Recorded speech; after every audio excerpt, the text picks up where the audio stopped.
Hello everyone, welcome back to the channel. Today we are going to talk about one of the most shocking turns of events in recent history, something that has been shaking the news cycle and sending ripples across the geopolitical landscape. The story is about the Russian people in Crimea who, after years of portraying loyalty and stability under Moscow's control, are now packing their belongings and fleeing en masse. The narrative has been framed as justice finally being done, a reversal of years of propaganda and occupation, and it is something that deserves a deep, careful look. To understand this better, we will look at the situation the way we break down a full review, moving through the exterior, the interior, the performance, the safety aspects, the unique selling points, the price, and then drawing a conclusion about what it all really means. When we look at the exterior of what is happening, the first impression is one of chaos and desperation. Streets across Crimea are clogged with vehicles carrying entire families, cars weighed down by bags, suitcases, and whatever essentials people could throw together at short notice. Images of long convoys leaving the peninsula revealed a kind of exodus that is impossible to hide or spin. The facade that once showed Crimea as calm, stable, and under secure control is now cracked wide open. The exterior shows a place that no longer looks like the paradise sold in state-run television broadcasts.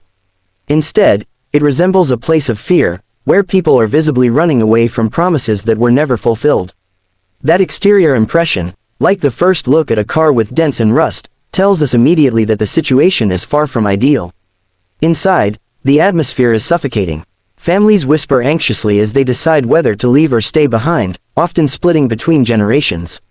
Many elderly residents cannot bring themselves to leave the homes they have known for decades, while younger ones push for escape. The emotional interior is heavy, weighed down with uncertainty and mistrust. Conversations inside cramped apartments or cars revolve around the same painful questions: where will they go, what will happen to their property, and how will they start over? The interior is not spacious or comfortable, it feels tense, claustrophobic, and unstable. It is the kind of environment that makes people realize they cannot continue living in fear. Performance is where the story becomes even more telling. Russia promised that annexing Crimea would bring stability, prosperity, and safety. For a while, propaganda painted a picture of success. But the performance could not live up to the promises. Economically, Crimea has suffered under sanctions, cut off from international trade, and increasingly dependent on Moscow's subsidies. Militarily, the peninsula has become a vulnerable target as the war in Ukraine drags on, making residents feel like pawns in a larger game. Socially, the performance has collapsed because the reality of daily hardship cannot match the promises of a brighter future. Like a car that was sold as powerful and reliable but breaks down under pressure, the system in Crimea simply cannot perform as advertised. The exodus of people is the clearest sign that the performance has failed. Safety features were supposed to be one of the main selling points of Crimea under Russian control.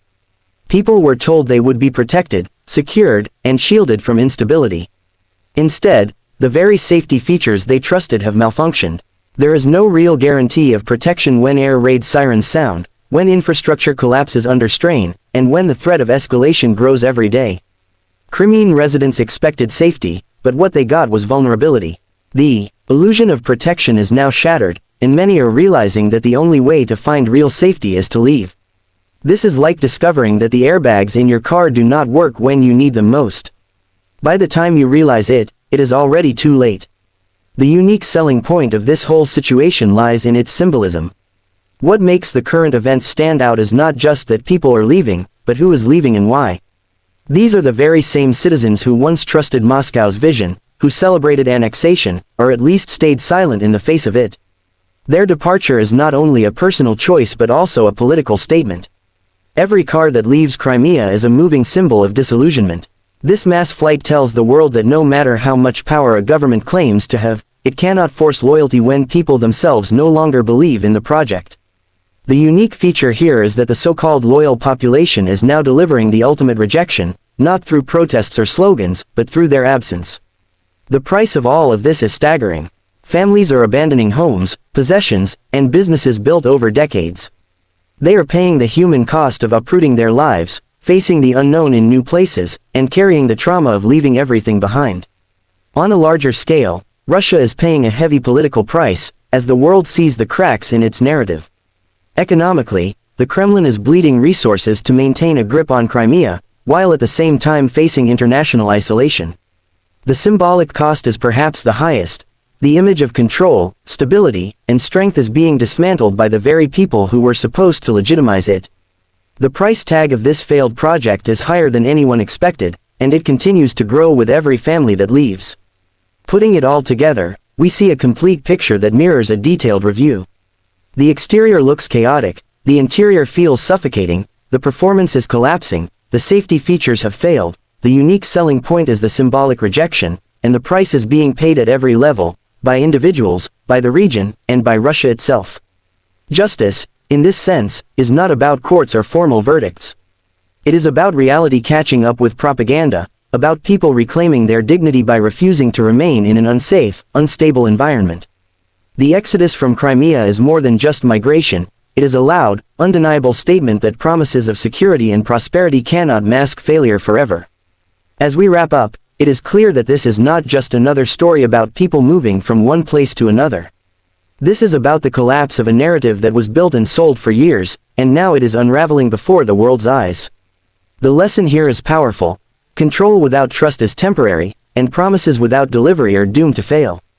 Justice has indeed been done, not by speeches or declarations, but by the simple, human decision to walk away. The story of Crimea today is a reminder that no matter how strong an exterior may look, if the interior is rotten, if the performance falters, if safety fails, if the unique selling point disappears, and if the price becomes unbearable, people will eventually take action. And that is exactly what we are witnessing now.